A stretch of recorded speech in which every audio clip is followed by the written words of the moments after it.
नमामि बुद्धं गुणसागरन्तं नमामि धम्मं सुगतेन देशितं नमामि संघं मुनिराज सावकं। नमो बुद्धाय, नमो धम्माय, नमो संघाय। श्रद्धालु उपासक उपासिका तथा सधर्मप्रेमी महानुभावहरू, आज मिति 2078 फागुन 10 गते, फागुन 11 गते बुधबार बिहानको 8 बजेदेखि 9 बजेसम्मको फेसबुक लाइभ धर्मदेशना लिएर सदाझै म भिक्षु विमलो श्री सिद्धि मङ्गल बुद्ध विहार सिद्धिपुर साना गाउँ थसी महालक्ष्मी नगरपालिका वडा नम्बर 6 बुद्ध मार्ग ललितपुरबाट उपस्थित भइसकेको छु र देश विदेशबाट फेसबुक लाइभ धर्मदेशना सुन्नको निमित्त प्रतीक्षारत उपासक उपासिका तथा सधर्मप्रेमी महानुभावहरूलाई मैत्रीपूर्ण स्वागत टक्राउन चाहे र आज अलिकति ढिला हुन गएको छ र आज हाम्रो जुम धर्मदेशना 7 बजेदेखि 8 बजेसम्मको जुम धर्मदेशना रहेको हुनाले पनि अलिकति ढिला हुन गयो। तर खैर केही छैन, आजको धर्मदेशना हाम्रो 701 भाग। हिजो हामीले धर्मदेशनाको 700 भाग सम्पन्न गरेका छौं र आज 701 भागमा छौं। यतिन्जेल साथ गर्नुहुने सम्पूर्ण श्रद्धावन्त उपासक उपासिकाहरूलाई धेरै धेरै साधुवाद छ र आशा एवं विश्वास छ आगामी दिनहरूमा पनि यसरी नै साथ सहयोग दिनुहुनेछ। धर्मदेशना सुनेर धर्मको पुरा लाभ उठाउनु हुनेछ र अरूलाई पनि त्यो लाभको भाग अरूलाई पनि दिनुहुनेछ भन्ने आशा एवं विश्वास लिन चाहन्छु। र यस्तै धर्मदेशना गर्ने क्रममा आज पनि हिजो बुद्ध धर्मको सार सन्देश नामक शीर्षक राखेर देशना गरे र आज जीवनको सार सन्देश नामक शीर्षक राखेर एउटा प्रसङ्ग देशना सहित म उपस्थित भइसकेको छु र आजको देशनाले पनि हाम्रो जीवनको सार सन्देश प्रस्तुत गरेको छ र उपासक उपासिकाहरू हामीले आफ्नो जीवन यापन गर्ने क्रममा यो जीवनलाई सार बनाउने, अर्थमय बनाउने यो सम्पूर्ण विषयहरू तपाईँ हाम्रो आफ्नै हातमा छ। यो जीवनलाई हीरा बनाउने कि यो जीवनलाई किरा बनाउने यो पनि हाम्रै हातमा छ। त हीरा बनाउनको निमित्त हीराको स्थानमै यो जीवनलाई राख्नु पर्यो। किरा बनाउने हो भने किराहरूकै स्थानमा यो जीवनलाई पनि राख्नु पर्यो। तपाईलाई आफ्नो जीवनलाई जहाँ राख्नुहुन्छ त्यही अनुसार तपाईको जीवनको मूल्याङ्कन हुन्छ। तपाईको जीवनको त्यही अनुसार जुन स्थानमा तपाईले आफ्नो जीवनलाई उभ्याउनुहुन्छ नि त्यही हिसाबले तपाईको जीवनको मूल्याङ्कन हुन्छ, हैन? अब तपाईले आफ्नो जीवनलाई झिंगाहरूको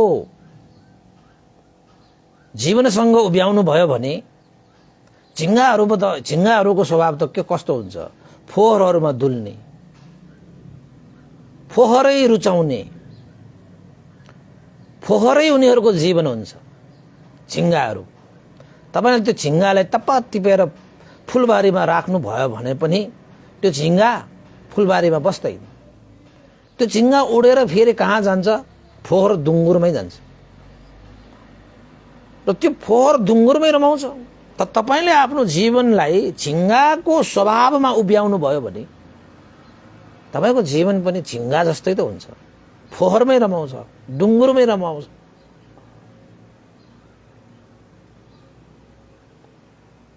र अर्को कुरा, तपाईले आफ्नो जीवनलाई भमराको स्वभावमा उभ्याउनु भयो भने भमराको स्वभाव कस्तो हुन्छ? फुलबारीमा दुल्ने हुन्छ, फुलबारीमा दुल्ने हुन्छ।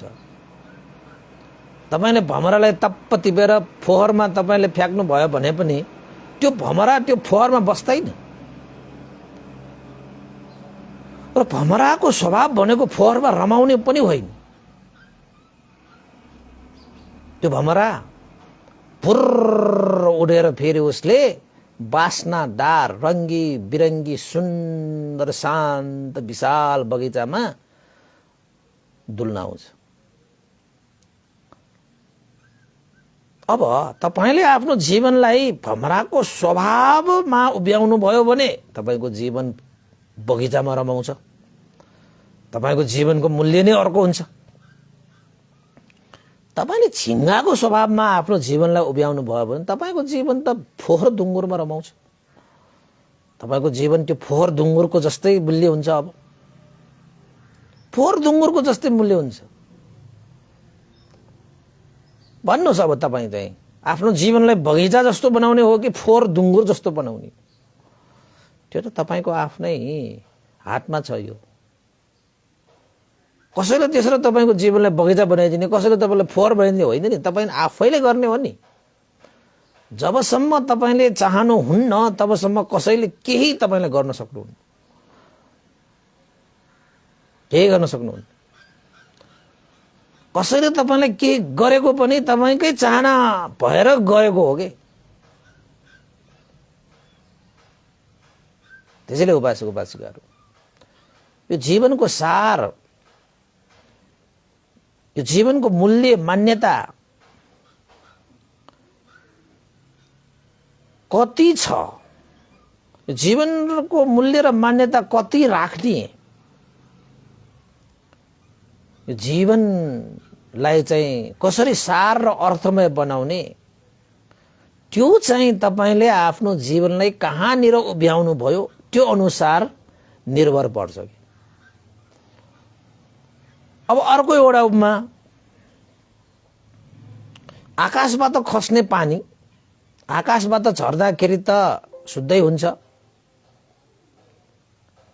निर्मलै हुन्छ। आकाशबाट खसेको पानी, केही पानी फोहोरमा पर्छ भने त्यो पानीको मूल्य पनि फोहोरकै जस्तो भएर जान्छ। केही पानी मरुभूमिमा पर्छ भने मरुभूमिमा त सुकेरै जान्छ। केही पानीका ठोपाहरू समुद्रमा पर्छ भने वो एउटा ठोपा पनि समुद्र बन्छ कि। समुद्रसँग मिसिएपछि त समुद्र बनेन। मरुभूमिमा परेपछि त्यो थोपा पानी त त्यही सुकेर जान्छ, त्यसको त कुनै मूल्य नै हुँदैन। फोहोरमा पर्यो भने त्यो पानीको ठोपाको फोहोरकै मूल्य हुन्छ नि। अब त्यो फोहोरै बन्छ। त्यो जुन जुन स्थानमा त्यो पानीका ठोपाहरू पर्न जान्छ त्यही अनुसारको त्यो पानीको मूल्य मान्यता अस्तित्व रहन्छ कि। अब तपाईँ हामी पनि जन्मिँदाखेरि त निर्मल मन हैन, स्वच्छ जीवन लिएर जन्मिएको। अब तपाईले आफ्नो जीवनलाई कहाँ कहाँ तपाईले उभ्याउनुहुन्छ, कसरी कसरी चाहिँ सङ्गत गर्नुहुन्छ, कुन कुन स्थानमा तपाईले पाइला टेक्नुहुन्छ, कस्तो कस्तो बोलीहरूसँग यो वचनलाई चाहिँ सङ्गत गराउनुहुन्छ, कस्तो कस्तो व्यवहारसँग यो जीवन यो शरीरलाई उभ्याउनुहुन्छ, त्यो अनुसारको तपाईको जीवन निर्धारण हुन्छ। त्यो अनुसारको तपाईको जीवनको मूल्य मान्यता हुन्छ।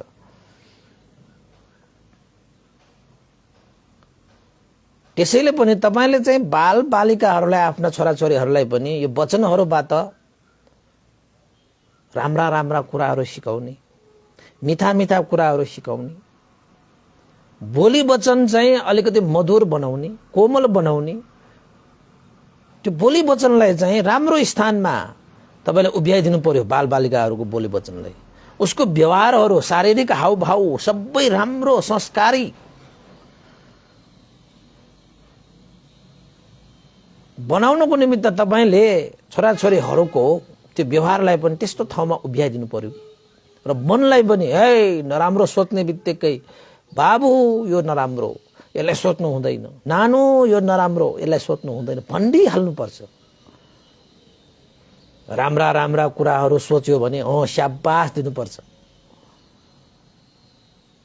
त्यसपछि न उसले आफ्नो मनलाई राम्रो राम्रो ठाउँमा उभ्याउन सक्छन्। जहाँ जसरी आफ्नो जीवनलाई उभ्याउँछ त्यसरी नै त्यो जीवनको मूल्य र मान्यता वृद्धि हुन्छ, त्यो जीवनको सार हुन्छ, त्यो जीवनको अर्थ हुन्छ। अब अर्को कुरा, तपाईले चाहिँ मूर्खहरूसँग तपाईले संगत गर्नुभयो, मूर्खहरूको फौजमा तपाईले आफ्नो जीवन उभ्याउनु भयो, तपाईको जीवनको मूल्य के रहन्छ? अब मूर्खहरूसँग बसेर तपाईले चाहिँ पण्डितको आशा गरेर कहाँ पाइन्छ? पण्डित बन्ने हो भने पण्डितहरूको माझ उभिनु पर्यो, पण्डितहरूको सामुन्ने बस्नु पर्यो, संगत गर्नु पर्यो, जीवन त पण्डितहरूको माझ फुलाउनु पर्यो, फलाउनु पर्यो, अनि त तपाईको जीवनमा चाहिँ पण्डित्याइ निस्किन्छ। जीवनको सार त्यही हो, जीवनको हो सन्देश पनि त्यो हो। यो यस्तो गर जीवनलाई। तपाईले आफ्ना छोराछोरीहरूलाई के बनाउन चाहनुहुन्छ? जुन लक्ष्य लिएको छ, उद्देश्य लिएको छ, त्यस्तै ठाउँमा तपाईले छोराछोरीलाई उभ्याउन सक्नुपर्छ। जब तपाईले त्यो लक्ष्य उद्देश्य अनुसार आफ्नो छोराछोरीलाई उभ्याउन सक्दैन नि, त उसले तपाईको लक्ष्य लिनु मात्रै हुन्छ, त्यो उभिन सक्दैन, उसले त्यो प्राप्त गर्न सक्दैन। उसको त्यो ठाउँमा उभिन पाएन भने उसले त्यो मान्यता पाउँदैन। डाक्टर बन्नको लागि त डाक्टरै बन्ने स्थानमा उभिनु पर्यो नि, पाइलट बन्ने हो भने पाइलटै। जुन जुन स्थानमा जसरी जसरी तपाईले लक्ष्य राख्नु भएको छ त्यस्तै त्यस्तै स्थानमा तपाईले आफूलाई चाहिँ उभ्याउनु पर्यो, अनि नै तपाईको जीवनको सार हुन्छ, तपाईको लक्ष्य पूरा हुन्छ नि त। अब केही ठान नभइकन तपाईको जीवनलाई जता जता तपाईले उभ्याउनुहुन्छ त्यस्तै त्यस्तै बनेर जान्छ। मूर्खहरूसँग संगत उठबस भयो भने मूर्खै भएर जान्छ, पण्डितहरूसँग उठबस भयो भने पण्डित भएर जान्छ, संस्कारी मान्छेहरूसँग उठबस गर्दै गयो भने संस्कारी नै भएर जान्छ। असंस्कारीहरू, संस्कार भनेको थाहै नभएको मान्छेहरूसँग बस्दै गयो भने बोली वचन हाउ भाव त्यस्तै त हुन्छ। त्यसैले यो जीवनको मूल्य मान्यता कसरी निर्धारण हुन्छ त भन्दाखेरि, जुन ठाउँमा तपाईले आफ्नो जीवनलाई उभ्याउनु भएको छ नि, त्यही अनुसार तपाईको जीवनको मूल्य र मान्यता वृद्धि हुने हो कि जीवनको मूल्य र मान्यता वृद्धि हुने हो। त्यसैले उपासक उपासिकाहरू कहिले पनि आफूलाई त्यस्ता मान्छेहरू माझ नउभ्याउनुस् जुन मान्छेको माझ उभिँदाखेरि तपाईको हाइट घट्छ, तपाईको मूल्य घट्छ, तपाईको मान्यता घट्छ। त्यो स्थानमा बस्दै नबस्नु, त्यो स्थानमा व्यवहार गर्दै नगर्नु, त्यो स्थानलाई चटक्कै त्याग्नु।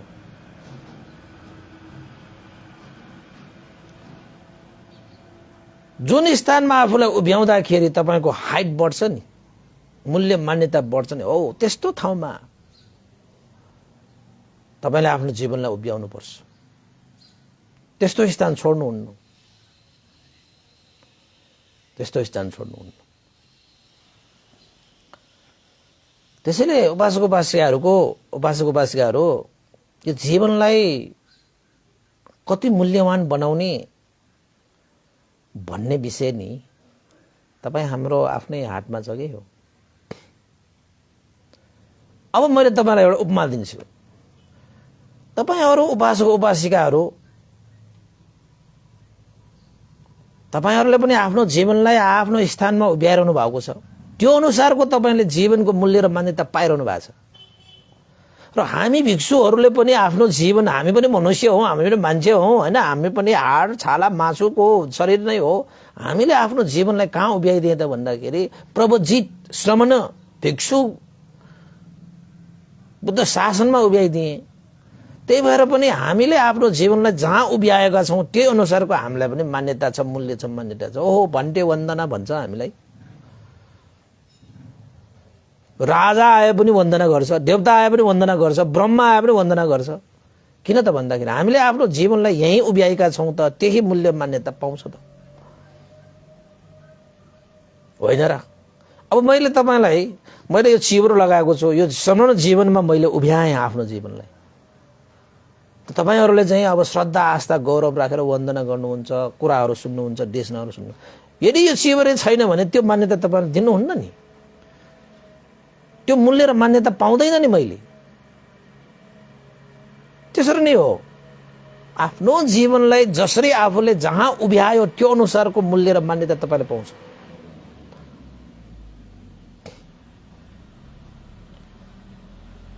अब तपाईहरु पनि मनुष्य, तपाईहरु पनि मान्छे, तपाईहरुले पनि श्रद्धा आस्था गौरव राखेर तपाईहरुले पनि आफ्नो जीवनलाई श्रमण जीवनमा उभ्याइदिनु भयो भने श्रमण जीवनमा पाउने मूल्य मान्यता तपाईले पनि पाउँछ। पाउँदैन र? पाइहाल्छ नि। किन? श्रमण जीवनहरूले शील समाधि प्रज्ञाको अभ्यास गर्छ, बहुजन हित बहुजन सुखको लागि उसले आफ्नो जीवन समर्पण गर्छ, सम्पूर्ण दुःखबाट मुक्त भएर निर्वाण सम्पत्ति प्राप्त गर्ने लक्ष्य उद्देश्य राख्छ। त्यस्तो शुद्ध जीवनमा तपाईले आफ्नो जीवनलाई उभ्याउनु भयो भने त्यही अनुसारको तपाईले मूल्य र मान्यता पाउँछ। यही हो जीवनको सार सन्देश। अब तपाईले आफ्नो जीवनलाई कहाँनिर उभ्याइरहनु भएको छ? मिठो बोल्ने, राम्रो व्यवहार गर्ने, हैन, कुशल सोच्ने, त्यस्तो काय वाक चित्तद्वारा गरिने कुशल कर्मको भूमिमा, कुशल कर्मको अवस्थामा, कुशल कर्म गर्ने परिस्थितिमा तपाईले आफ्नो जीवन उभ्याउनु भयो भने त्यस्तै तपाईले जीवनमा मूल्य र मान्यता पाउँछ। अब जे पाए त्यही बोल्ने, जस्तो पाए त्यस्तै व्यवहार गर्ने, जस्तो पाए त्यस्तै सोच्ने, त्यस्तो परिस्थितिमा तपाईले आफ्नो जीवनलाई सदा सर्वदा त्यसरी नै संस्कारमा त्यसरी उभ्याउनु भयो भने त, त्यस्ता छुच्चा संस्कारमा तपाईले आफ्नो जीवनलाई उभ्याउनु भयो भने त तपाईको मूल्य र मान्यता यो संसारमा, यो समाजमा त्यस्तै त हुन्छ। राम्रो संस्कारमा तपाईले आफूलाई उभ्याउनु भयो, राम्रै मूल्य र मान्यता पाउँछ। हेर्नुहोस्, नराम्रो संस्कारमा तपाईले आफ्नो जीवनलाई चाहिँ उभ्याउनु भयो भने नराम्रै मूल्य र मान्यता पाउँछ तपाईले। त्यही त हो, यो त जीवनको सन्देश हो, सार सन्देश हो बस, होइन र? अब कुनै स्थानमा, होइन, जस्तै चोर डाका फटाहरू बस्ने स्थानमा तपाईलाई आफूलाई चाहिँ उभ्याउनु भयो र मठ मन्दिरहरूमा तपाईले आफूलाई उभ्याउनु भयो भने तपाईको मूल्य त मान्यता फरक हुन्छ त, होइन र? अब गुफामा बस्ने र तपाईको चाहिँ मन्दिरमा बस्ने व्यक्तिहरूको चाहिँ के हुन्छ? मूल्य र मान्यता फरक हुँदैन। त्यसैले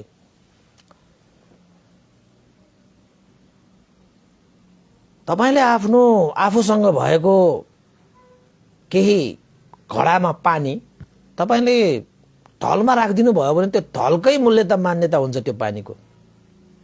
खोलामा राखिदिनुस्, खोलाकै मूल्य र मान्यता। समुद्रमा राखिदिनुस्, समुद्रकै मूल्य र मान्यता पाउँछ तपाईको त्यो पानीले। यद्यपि त्यही पानी हो, त्यही पानी कुलो पनि बन्छ, त्यही पानी खोला पनि बन्छ, त्यही पानी समुद्र पनि बन्छ।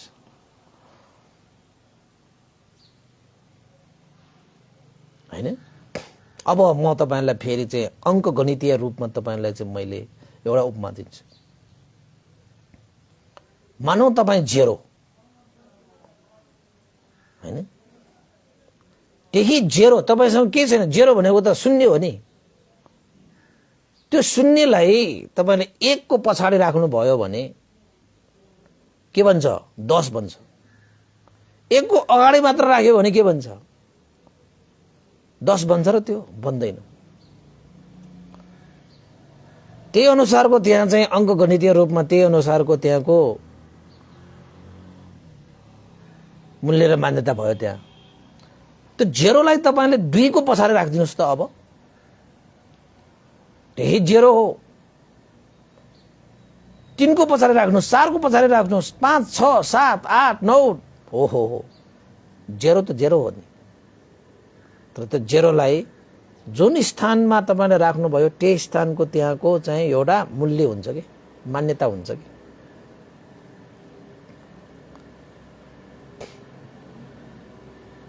त्यो अङ्कगणितीय रूपमा पनि तपाईलाई मैले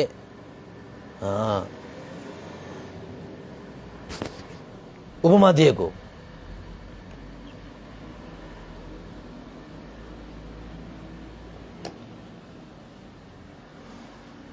र अर्को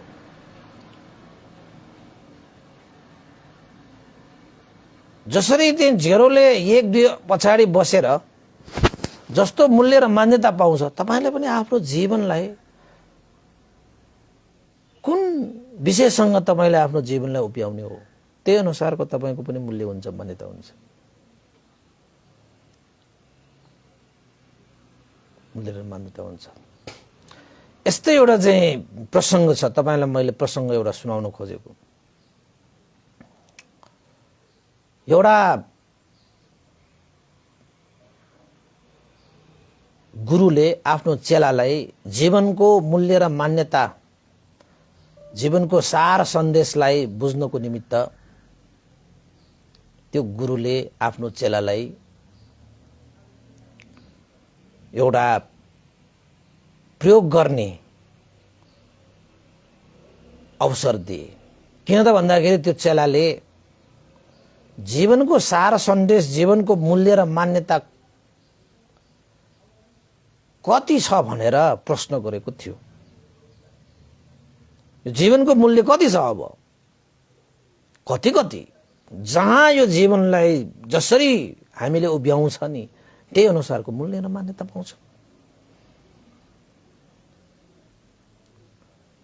त्यसपछि त्यो गुरुले आफ्नो शिष्यलाई जीवनको मूल्य र मान्यता जान्नको निमित्त, प्रयोग गर्नको निमित्त एउटा पत्थर दिएछ के। चेलालाई भने, गुरुदेव यो के गर्नको लागि? गुरुले भने, यो पत्थर लिएर बजारको डोबातोमा उभिनु, कसैले यो पत्थरलाई देखेर यसको मूल्य सोध्न आयो भने मात्र दुईटा औंला ठहराइदिनु, के पनि बोल्नु पर्दैन, दुईटा औंला ठहराइदिनु।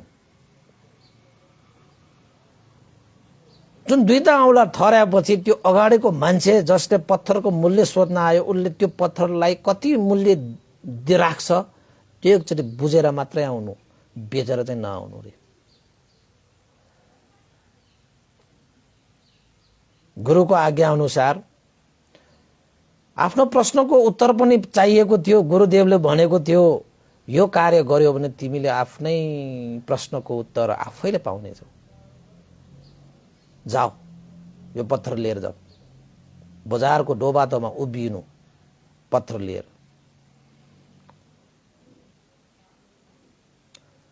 गुरुको आज्ञा अनुसार त्यो चेला पनि गएछ, बजारको डोबातोमा हैन चोकमा गएर उभिएछ।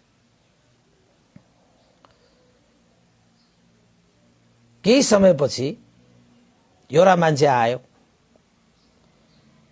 र त्यो चेलाको जुन हातमा भएको ढुङ्गा, त्यो चट्टान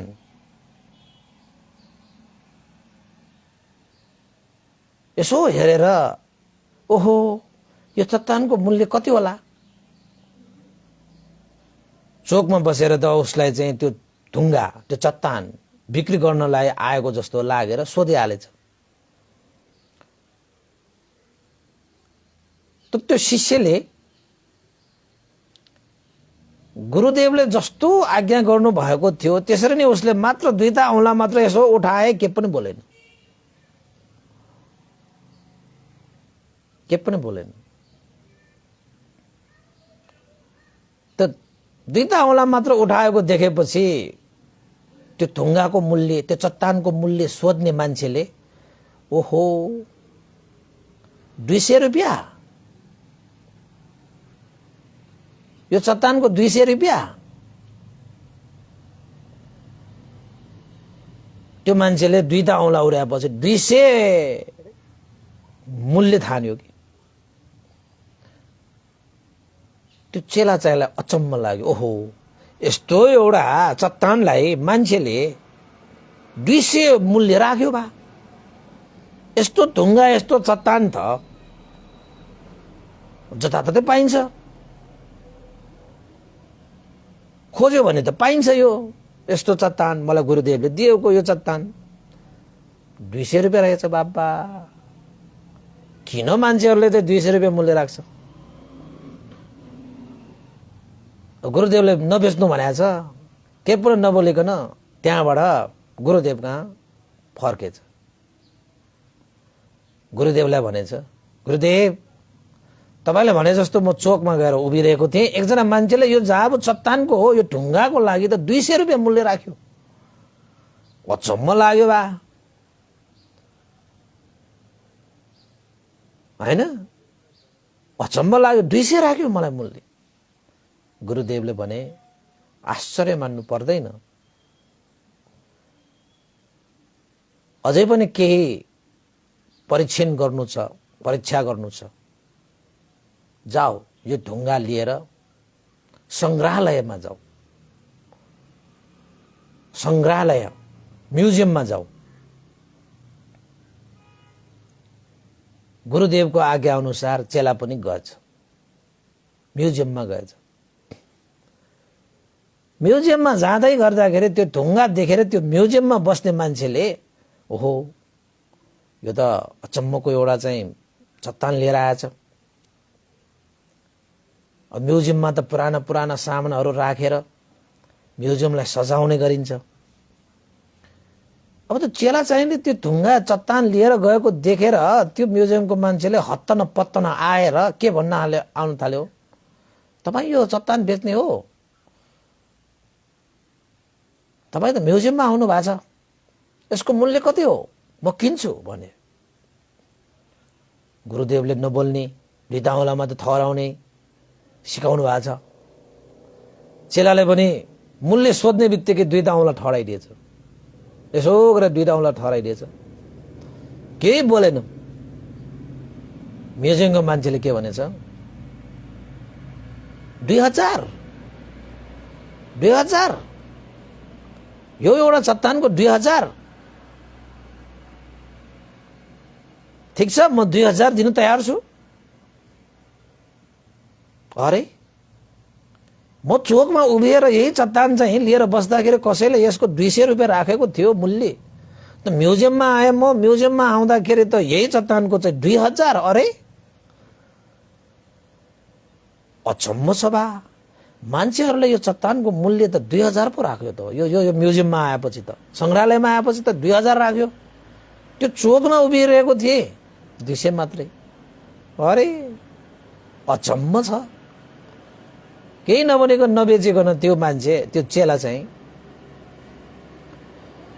गुरुदेव कहाँ गएछ। गुरुदेव आश्चर्य, के भयो, जुन चट्टान मैले चोकमा बसेर उभिँदाखेरि एउटा मान्छेले 200 रुपियाँ राखेको हो, मूल्य राखेको त्यो चट्टान संग्रहालयमा जाँदाखेरि त 2000 राख्यो। आश्चर्य छ बा, अचम्म छ। चेला शिष्य अझै एउटा परीक्षण गर्न बाँकी छ, तिमी बुझ्दै जानु, अनुभव गर्दै जानु। हुन्छ गुरुदेव, भन्नुस् अर्को एक ठाउँमा कस्तो परीक्षण गर्नु पर्यो? केही गर्नु पर्दैन। अब यो चट्टान, यो ढुङ्गा लिएर बहुमूल्य चट्टान बिक्री गर्ने ठाउँमा, त्यस्तो एउटा पसलमा यो चट्टान लिएर जाऊ, जहाँ चट्टानहरूको व्यापार हुन्छ, बहुमूल्य चट्टानहरूको बिक्री व्यवसाय हुन्छ, त्यस्तो एउटा पसलमा लिएर जाऊ भनेर गुरुदेवले सिकाएर पठाएछ। ठिकै छ, यो परीक्षा पनि गरेर हेरौँ कस्तो हुँदो रहेछ। त्यो चेलाले त्यो चट्टान लिएर त्यस्तै ठाउँमा गएछ जहाँ चट्टानहरूको व्यापार हुन्छ, चट्टानहरूको कारोबार हुन्छ। त्यो चट्टान त्यो पसलमा लिएर गइसकेपछि त्यो पसलमा बस्ने जो चट्टानको व्यापारी छ उसले त्यो चट्टान हेर्ने बित्तिकै उसको आँखा ठुलो भयो। अरे तिमीले यो चट्टान कहाँबाट पायो, यो ढुङ्गा कहाँबाट पायो? अद्भुत आश्चर्य। यही चट्टान, यस्तै चट्टान, यही चट्टानको खोजीमा मैले आफ्नो जीवन बिताएँ। अहिले तिमी मेरै पसलमा आएर यो चट्टान लिएर आइरहेका छौ। मूल्य भन, मूल्य कति हो यसको? म किन्छु, म लिन्छु। यही चट्टानको लागि मैले खोज्दा खोज्दै जीवन बिताएँ, यत्रो जीवन बिताएँ मैले। भन कति हो यसको मूल्य? गुरुको आदेश अनुसार उसले 2 औँला मात्रै उठाए, 2 औँला उठाए। त्यसपछि त्यो पसलको मान्छेले भने 2 लाख ठिकै छ, मलाई देऊ, म किन्छु, म मूल्य दिन्छु यो 2 लाख। यही चट्टानको लागि यत्रो वर्ष मैले चाहिँ हैन जीवन यत्रो वर्ष मैले खोजीमा बिताएँ। 2 लाख ठिक छ।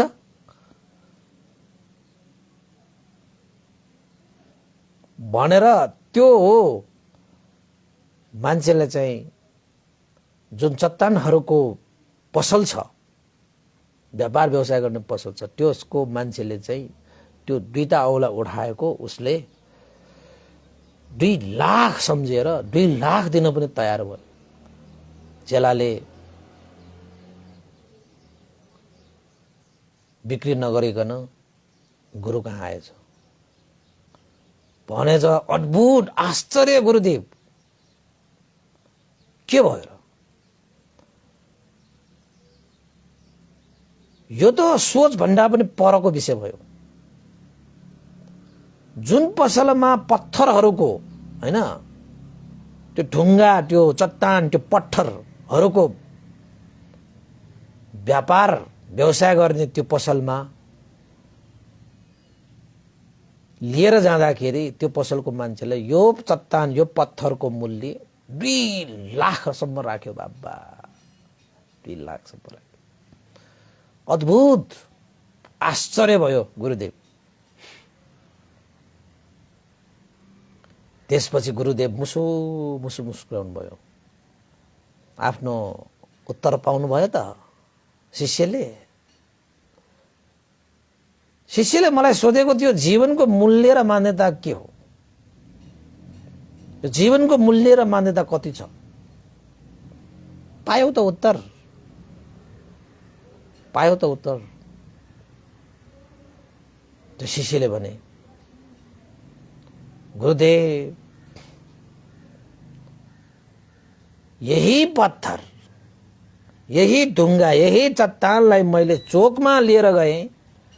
चोकमा कसैले यसको 200 रुपियाँ राखे। यही चट्टान, यही ढुङ्गा, यही पत्थरलाई मैले संग्रहालयमा लिएर गए, 2000 यसको मूल्य राखियो। यही पत्थर, यही चट्टान, यही ढुङ्गालाई पत्थर व्यापारी कहाँ लगे, 2 लाख राखे। जीवनको मूल्य र मान्यता त फरक हुँदो रहेछ, फरक हुँदैछ। एउटै ढुङ्गाको मूल्य फरक भए जस्तो जीवनको पनि त्यस्तै होला भनेर चेलाले भने।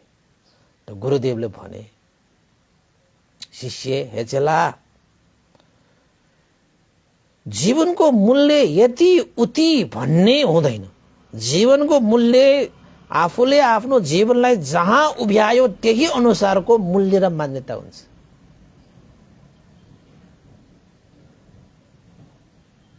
ए शिष्य, तिमीले आफ्नो जीवनको मूल्यलाई त्यो चोकमा उभ्याएर 200 रुपियाँको बनाउने कि त्यही जीवनलाई चाहिँ पत्थर व्यापारीको पसलमा उभ्याएर आफ्नो जीवनलाई 2 लाख पुर्याउने? त्यो त तिम्रो हातमा छ नि, त्यो त तिम्रो हातमा छ नि। आफ्नो जीवनको मूल्य र मान्यता कति बनाउने भन्ने कुरा त आफ्नै हातमा निर्भर छ। तिमीले कहाँ उभ्याउँछ आफ्नो जीवनलाई, आफूलाई कहाँ उभ्याउने त्यही अनुसारको तिम्रो जीवनको मूल्य र मान्यता हुन्छ। कसैको जीवनको मूल्य र मान्यता यति उति भनेर कसरी भन्न सक्छ? त्यो त आफूमै निर्भर हुन्छ, आफूमै निर्भर हुन्छ। शिष्य त्यो पत्थर चोकमा उभियो, पत्थरको मूल्य 200 रुपियाँ, संग्रहालयमा उभियो 2000 गयो त्यही पत्थरको पत्थर व्यापारी कहाँ गएपछि त्यसको मूल्य कति भयो? 2 लाख। त्यही पत्थर, त्यही ढुङ्गा, त्यही चट्टान, तर मूल्य फरक किन? जहाँ जहाँ त्यो पत्थरको स्थान भयो त्यही अनुसारको उसको मूल्य भयो। चोकमा, संग्रहालयमा र पत्थर व्यापारी कहाँ? व्यापारीको पसलमा। यसरी नै यो पत्थरको स्थान अनुसार उसको चाहिँ मूल्य र मान्यता फरक भए जस्तै जीवनको मूल्य र मान्यता पनि जहाँ जसरी हामीले आफ्नो जीवनलाई उभ्याउँछौँ नि त्यही अनुसारको हाम्रो जीवनको मूल्य र मान्यता फरक हुँदै जान्छ। अब भन्नुहोस्, तपाईले आफ्नो जीवनलाई चाहिँ 200 रुपियाँ बनाउने हो कि तपाईले 2 लाख पुर्याउने हो? यानी कि जीवनलाई अमूल्य बनाउने हो? त्यो त तपाईको हातमा छ, हाम्रो हातमा छ। आफ्नो जीवनलाई कसरी मूल्य र मान्यता राख्ने, त्यो तपाईको बोली वचन, त्यो मन, कायवाक चित्तद्वारा आफूले आफूलाई कहाँ उभ्यायो त्यो अनुसारको तपाईको जीवनको मूल्य बन्छ, मान्यता बन्छ। तपाईले आफ्नो सत्सङ्गत, तपाईले आफ्नो स्थान, कस्तो स्थानमा तपाईले आफ्नो जीवनलाई राख्नु, कस्तो संस्कारमा तपाईले आफ्नो जीवनलाई राख्नुहुन्छ, कस्तो हैन शिक्षामा तपाईले आफ्नो जीवनलाई उभ्याउनुहुन्छ, त्यही अनुसारको तपाईको जीवनको मूल्य र मान्यता फरक हुन्छ। अब भनौँ न, कस्तो धर्ममा उभ्याउनुहुन्छ, भनाइको मतलब कस्तो? त्यो धर्म भनेको शिक्षा त हो नि, ज्ञान। तपाईको जीवन कस्तो मार्गमा तपाईँ दोहोऱ्याउनुहुन्छ त्यही अनुसारको तपाईको लक्ष्य हुन्छ त्यहाँ, हैन? त्यसैले जीवनको सार सन्देश भनेको के हो त भन्दाखेरि हामीले यो जीवनलाई जस्तो बनाउन चाहे त्यस्तै बनाउन सकिन्छ कि। हिरा बनाउने हो भने पनि सकिन्छ, हिराकै ठाउँमा उभ्याएर। किरा बनाउने हो भने पनि बनाउन सकिन्छ, खिराहरू बनाएर, किराहरूको ठाउँमा उभ्याएर, हैन? त्यसैले यो जीवनलाई उच्च बनाउन पनि सकिन्छ, निज बनाउन पनि सकिन्छ। भगवान बुद्धले भन्नु भएन, उच्च बनाउनको निमित्त उच्च सोच, विचार, चिन्तन, संस्कार, शिक्षा उच्च भयो भने उसको जीवन पनि उच्चै हुन्छ। त्यस्तो ठाउँमा शिक्षा, संस्कार हैन स्थानमा उभ्यायो नि, सत्सङ्गतमा उभ्यायो नि, मार्गमा उभ्यायो नि, त्यही अनुसार उसले जीवनको मूल्य र मान्यता पाउँछ। अब निज शिक्षा, निज संस्कार, निज विचार, निज व्यवहारमा तपाईले आफ्नो जीवन उभ्यायो भने त्यस्तै भएर जान्छ उपास गरेर। त्यसैले चाहिँ यो नचाहिने संस्कारहरूमा, नचाहिने विचारहरूमा, नचाहिने मार्गहरूमा, नचाहिने स्थानहरूमा, नचाहिने व्यक्तिहरूमा त्याग्दिहाल्नुस्। जीवनलाई उच्च बनाउने मान्छेले यस्ता निज मान्छेहरूलाई त्याग्नै पर्छ, निज बाटोलाई त्याग्नै पर्छ, निज संस्कारलाई त्याग्नै पर्छ। जुन संस्कार, जुन व्यवहार, जुन कुराले न आफूलाई भलो हुन्छ न अरूलाई भलो हुन्छ त्यस्ता चिजहरू नीच हुन् कि, त्यस्ता व्यक्तिहरू पनि नीच हुन् कि। जुन संस्कारले आफूलाई पनि भलो हुन्छ अरूलाई पनि भलो हुन्छ, जुन व्यक्तिहरूसँग आफूलाई भलो गर्ने अरूलाई पनि भलो गर्ने त्यस्तो चाहिँ श्रद्धा हुन्छ, जुन मार्गमा आफ्नो पनि भलो हुन्छ अरूको पनि भलो हुन्छ, त्यस्ता मार्गहरू चाहिँ उच्च हो कि। त्यस्तो मार्गलाई कहिले पनि नछोड्नुहोस्, कहिले पनि नछोड्नुहोस्। भन्नुहोस्, तपाईले जीवनको सार सन्देश पाउनुभयो? तपाईले आफ्नो जीवनलाई मूल्य र मान्यता, अरूले तपाईको जीवनको मूल्य र मान्यता कति दिलाउने भन्ने कुरा तपाईको हातमा छ कि। मलाई यति मूल्य चाहियो उति मूल्य चाहियो भनेर हुँदैन। तपाईले आफूलाई जहाँ उभ्याउनुहुन्छ त्यो अनुसारको मूल्य तपाईले मजाले पाउनुहुन्छ। त्यो पत्थरको मूल्य जस्तै हो, हाम्रो जीवनको मूल्य पनि त्यस्तै हो।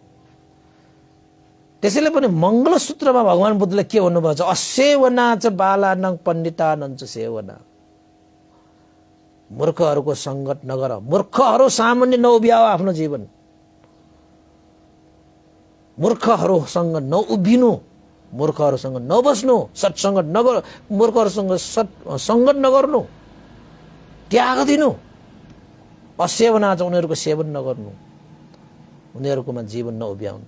पण्डितानन्द सेवना, पण्डितहरूको सत्सङ्गत गर्नु, पण्डितहरूलाई सेवन गर्नु, पण्डितहरू सामान्य आफ्नो जीवनलाई पनि उभ्याऊ। तिम्रो जीवनमा मङ्गलै मङ्गल हुन्छ, तिम्रो जीवनमा कल्याणै कल्याण हुन्छ। जसले मङ्गल र कल्याण चाहन्छ त्यस्ताले पण्डितहरूको सत्सङ्गत गर, मूर्खहरूको सत्सङ्गतलाई त्याग। यो त मङ्गलसूत्रमा भन्नुभएको छ नि। यही हो जीवनको सार सन्देश। तपाईहरुले चाहिँ आफ्नो जीवनलाई सार बनाउनको निमित्त, अर्थमय बनाउनको निमित्त अब कसरी उभ्याउनु पर्छ भन्ने कुरा जानेर, कस्तासँग उभ्याउनु पर्छ भनेर जानेर, कहाँ उभ्याउनु पर्छ जानेर आफ्नो जीवनलाई चाहिँ मूल्य र मान्यता वृद्धि गर्नको निमित्त तपाईले आफूलाई उभ्याउन जान्नुपर्छ, सिक्नुपर्छ। र अहिले उभ्याइरहेको तपाईले ठिक स्थानमा छ भने नछोड्नुहोस्, छैन भने त्यसलाई त्याग्दिनुहोस्। जीवनको सार सन्देश यही हो। र यो प्रसङ्गले चाहिँ गुरुदेवले पनि शिष्यलाई मूल्य र जीवनको मूल्य कति छ भनेर प्रश्न गरेको सन्दर्भमा गुरुले त्यो परीक्षा गराएर आफैले अनुभव गर्ने गरी शिष्यलाई उत्तर दिए। त्यसरी नै तपाईले पनि उत्तर पाउनुभयो होला। जीवनको मूल्य र मान्यता के रहेछ, कसरी पाउने रहेछ भन्ने कुरा यो प्रसङ्ग सहितको उपदेशले जीवनको सार सन्देश अवश्य पनि पाउनु भयो होला भन्ने आशा एवं विश्वासका साथ आजको देशना मैले यही टुङ्ग्याएँ। भवतु सब मङ्गलम्, भवतु सब मङ्गलम्। र उपासक उपासिकाहरू, अब अन्तमा हामी पुण्यानुमन गर्छौं।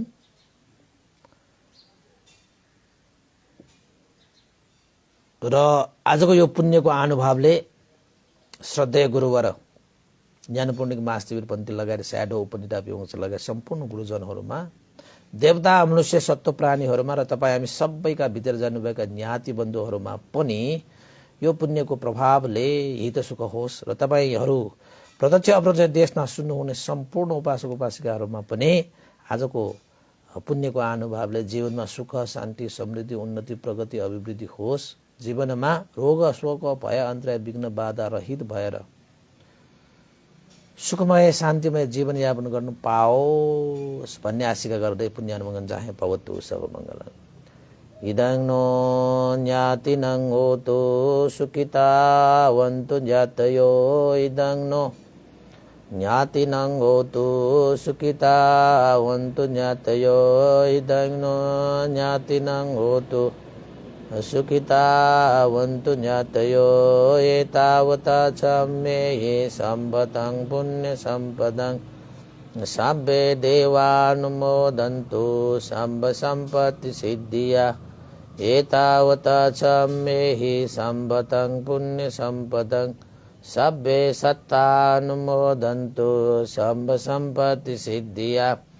एतावता च मे सम्पदं पुण्य सम्पदं सब्बे भूतानुमोदन्तु सब सम्पत्ति सिद्धिया। साधु साधु साधु। भवतु सब मङ्गलं। सबैको दिन मङ्गलमय होस्, कल्याणमय होस्। सबैलाई साधुवाद।